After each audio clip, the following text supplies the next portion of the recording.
We have the latest updates for Slay the Spire 2. Plus, gamers do not want AI. And a whole bunch of games you'll want to wish list in just a couple of minutes. It's Indie News and Previews in 10 minutes or less. Let's hit it.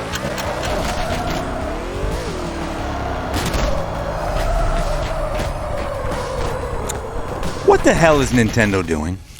Nintendo and the Pokemon Company continue to fail in their attempts to patent each and every basic gaming mechanic in an effort to block competition, namely Palworld from Pocket Pair. We're 2 years into this love suit business, Dove, and it's just embarrassing at this point. Right. Now they're getting denied, at least, by Japan's patent office. Completely rejecting Nintendo's broad application to the patent touchscreen-based monster catching. Basically just saying, like, that you have no inventive steps. It's just common mechanics. You haven't done anything here. You've added Get nothing. the hell out of here. Yeah. Like, it sounds like they're just trying to patent a genre. They're trying to patent the basics and see where that leads them. But that's just garbage. Be more creative. Make a better game. Don't try to patent everything. And, dude, they're losing cash on this hand over fist. And just stop at this point, right? I don't see what it's gaining you but pissing people off on the other side and just infuriating Palworld fans to, almost rebel against you. I mean, they have $40 million in loss in 2026 in legal fees. In 2025, they reported no losses for legal fees at all. Right.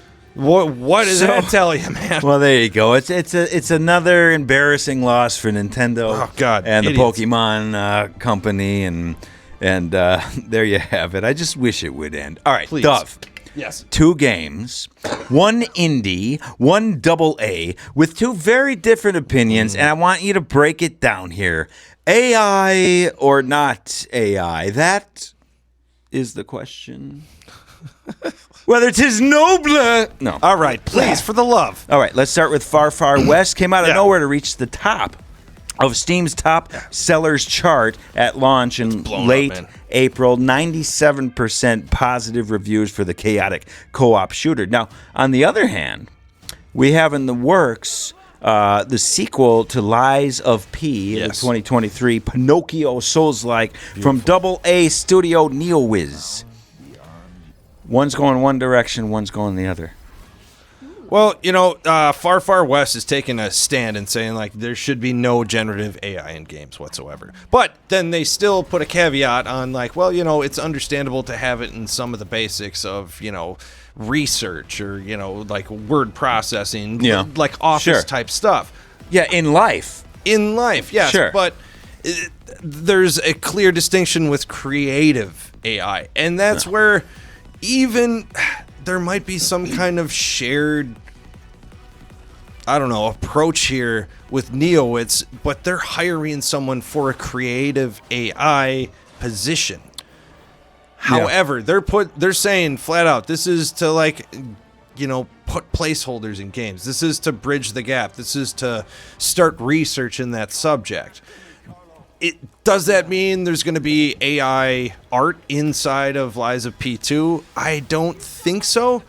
But I mean, there's drawbacks and there's negatives for everything, including AI in games. I do wonder if, as just early placeholder, it's okay. I mean, we saw that with Clair Obscur, and how did that game turn out? It was a great game. But the Far Far West, their publisher, their CEO, Brian Foote, put his Brian Foote down, and he said, "We will not work with people using this." And I just think a lot of gamers, they don't want it. They do not want AI-generated games, but not period. And another thing is, if you're working on a game, we had an April survey, very recent, found that 64%, and I thought it'd be higher, 64% of video game workers think that this, generated AI, this hurts creativity in gaming. Hurts creativity, not good.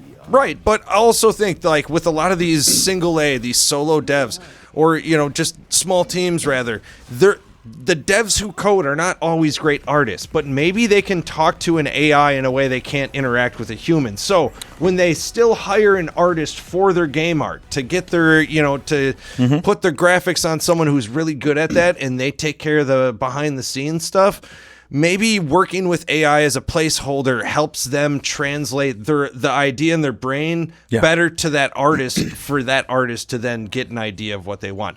I'm not saying to keep so it's that an AI idea. It's an idea from originally the developer who isn't an artist saying like, hey, I want this kind of thing, blah, blah, blah. This is my idea. Show it to me, please. And let me work off of that. Yes. And then they nitpick that, and then they give that to the artist. The artist then does their own thing, their own take. Is that AI or is that just human art? I don't know. I don't know, but listen, 10 minutes or less, we got to move. Damn it. I will tell you this, though. It's not. I don't think it's going anywhere. It's not going anywhere, and it's something that, like, I don't think if true gamers are gonna, boycott this type of thing, it's gonna be an issue. Yes, and I don't know. We'll see what happens. I don't know where to stand as a placeholder. I think it's okay. We got to move on. It's the Indie Radar and the Gamer Buff channel.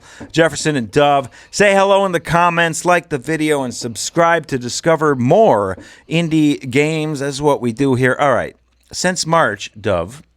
Since March, no matter what you choose to run off and play, what games you're signed on to review, what demos you're checking out, you always end up back at Slay the Spire 2. New patch. Break it down, homeboy. Yeah, well, there's a lot going on. Major updates. I mean, they've just gotten rid of the Doormaker completely. It was pissing people off. There were a lot of interesting mechanics with the Doormaker, but it was pissing more people off than it was making the game enjoyable. They got rid of him. They put in Aeon Glass as the replacement. They're still tweaking. They're still fine-tuning that. They're taking cards. They're tweaking cards. Astral Pulse is hitting everyone. They're changing up the stats a little bit for each card.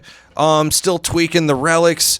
There's a lot going on here. Yeah, if you haven't gotten to Slay the Spire 2 yet, get to it now. They're balancing it out. But also, man, I've played a lot of it. I ran through right before I got here. I had a hell of a time. I didn't get to Aeon Glass, though, yet. Damn it. Okay. Well, keep us updated. We got to move. Rapid Fire Radar. Let's cover some new and upcoming indie games. Hit them and quit them. Double. We got 2 minutes. Kick it off with Blackwood. Gritty third-person action thriller coming Q3.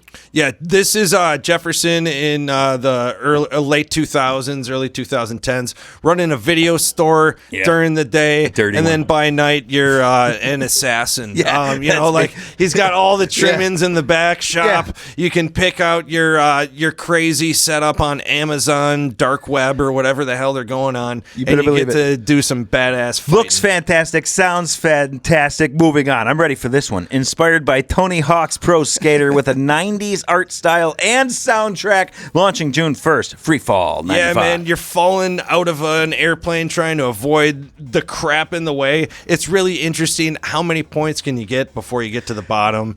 This is interesting but beautiful. That's the trick with Freefall 95. The tricks, combos, stringing them together, points matter. Bingo. Those tricks matter. All right. Sail through the galaxy as a fearless outlaw frog. 1 to 4 player co-op coming soon to early access. It's Gang of Frogs. Yes, man. If you were a Battletoads fan when you were a kid, this might be the perfect co-op third-person adventure for you. Cool. I love the graphics in this. The trailer hooked me.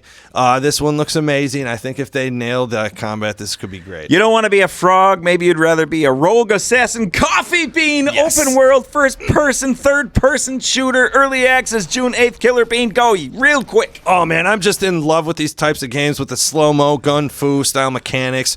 They're really bringing here great chops, Matrix Reload, editor, visual artist, so he knows what he's doing, baby. This is going to be a great game. See what we do here, folks? Too many procedural games, too fast. Indie Radar on the Gamer Buff channel. Say hello in the comments, like the video, and subscribe to discover more indie games. I'm Jefferson. He's Dove. Thank you guys for hanging out. We'll meet you at the mall, by the way. Nope. Hey, Dovey. Yeah. Game on! Game on. Also, guys, Rubinite has a release date, July 23rd. Check it out. Procedural generation with the enemies, though. Rubinite, Boss Rush. Boss different. Rush. Fucking Killer Bean, man. Pixels. I cannot wait for this goddamn game to come Love out. Killer Bean.